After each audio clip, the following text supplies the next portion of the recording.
gathered here today to practice meditation, to bring the mind and gather it into the present moment. This present moment is both the fruit of the past as well as a cause for the future. In the present moment, we find both cause and effect. Sometimes in this present moment, as we sit down and apply ourselves to the practice, doubt may arise, and we may ask about the usefulness of our meditation, or if we are truly able to achieve any degree of realization. If such questions continue to come up, we may grow discouraged. Similarly, other hindrances might arise to keep us from growing calm. We may grow angry. We may grow afraid. Doubt may arise. And various hindrances of this nature can come with a strength that seems to border even on madness. For example, great fear in certain situations can come, what people these days call panic, and they can cause one to shiver, to tremble, and for the heart to beat almost as if it was going to come out of one's chest. Such fear can arise for different people based on different conditions. Some are afraid of having to give a talk in front of a crowd, or others may feel great fear at the prospect of being blamed. When they're honored and praised, they feel great elation, but when blamed or suffering any form of disrepute, they feel disappointment and are constantly afraid of such things happening. In all these cases, the essential quality which we must maintain is that of sati, or mindfulness.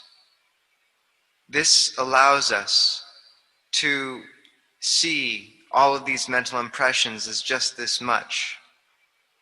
If we keep our mindfulness throughout the day, then all these things that come will be allowed to pass without expressing themselves. And when our concentration is not yet strong, and such mental impressions do arise, and will not necessarily go away easily, it is essential that we practice patient endurance and not give voice or display these negative emotions, but rather patiently endure until they have passed. When such things proliferate, we maintain our sense of mindfulness and watch. And this practice of Cittanupassana, the mindfulness of mental impressions, is of extreme importance. If we look on with Cittanupassana and the mind does not stop, then this may mean that we do not yet have enough samadhi. However, if our concentration is strong, then we will perceive all these mental impressions as clearly not self. And the mind and its mental impressions will be known as two different things. The citta is one thing, and those mental impressions are another. The calm will allow us to see the rising and fall of such things and to let go. Sometimes, however, the mind still falls into states of darkness. This happens. And we may try to keep mindfulness and watch the darkening mental impressions come to the mind. However, sometimes this takes a while. And if, though, we are able to keep our mindfulness, then when the mental impression finally does pass, we'll feel great inspiration and motivation because we see that these things do not control us. They will go away. However, this is difficult. We must practice with both liking and disliking. Similarly, mindfulness allows us to look clearly at the body along with samadhi. And if we have this quality of concentration and mindfulness, then we may use it to ask ourselves, where is this body beautiful? How do I perceive it as beautiful? If we see it as beautiful, then we attach and therefore suffer. And we may help ourselves detach from this form by asking ourselves in a state of calm, what part of this body truly that we see is beautiful? Is it the skin, the teeth? Whatever aspect we see as beautiful is pure delusion. For example, asking oneself about the teeth. If we don't brush, what happens? They begin to smell and grow dirty and colored. They begin to feature an odor based on the bits of food stuck and rotting in them. Or perhaps the food that we've taken in already and are digesting will come and give a smell that also comes out the mouth. And this is especially the case if we eat meat, which will rot, in a sense, in the stomach and give off a stench. Such things, once they've passed the mouth, even the best food has no value. Sweet food and savory all mix together into one unattractive mess. And we can replicate and remember this by mixing all of our food in the bowl. How is it then? Do we still want to eat it? Is it still delicious? As a monastic, if you have not yet tried this, you should. Put it all in the bowl, every sort of food. Cut delight off. And if you try to eat in this way, you may find that you only get through half your portion before you feel like you've had plenty, because you do not find it attractive in the same way. At Wat Marp, some members of the community took this to extremes even. There were anagarikas who would go to the basin of leftover food, which all the monks dumped their leftovers into, and that anagarika would take his meal from there. This is an extreme example, but truly it represents the practice of working to perceive the repulsiveness of food. We see that if food grows rotten, it smells, especially meat.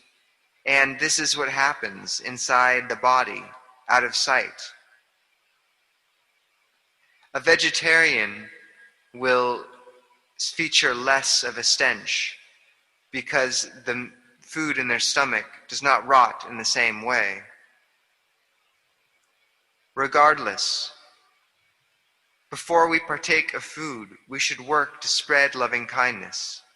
We should watch the coming and going of our forms of liking and disliking for the food. And in this way, even in the activity of eating, the practice remains continuous.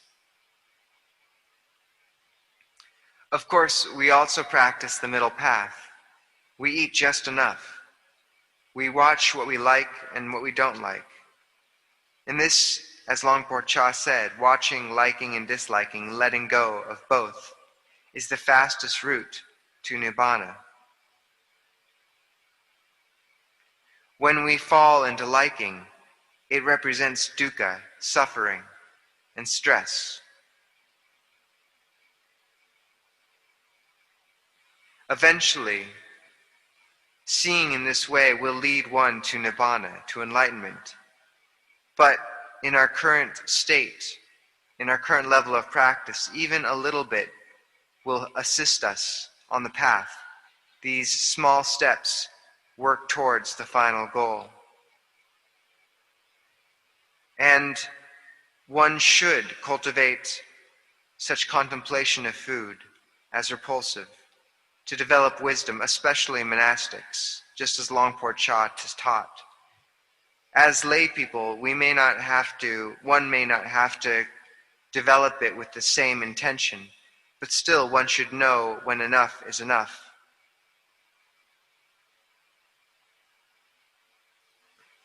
So, this is what we do, even with the most basic requisites. We work and practice as best we're able.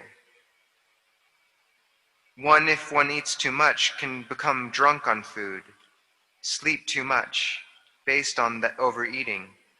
And Luang Por Cha and Kruba Ajahns will sometimes scold one about this, saying, "Hey, you're drunk on food, aren't you?"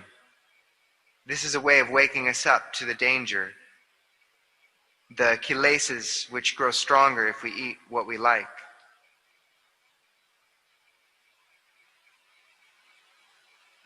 The same goes for sleep. We may begin to sleep too much, and this is something to watch out for, especially if we overeat as well. One can become drunk on sleep. We don't need to get more than an hour or so in the middle of the day. 2 hours in the middle of the day is definitely too much. So be careful.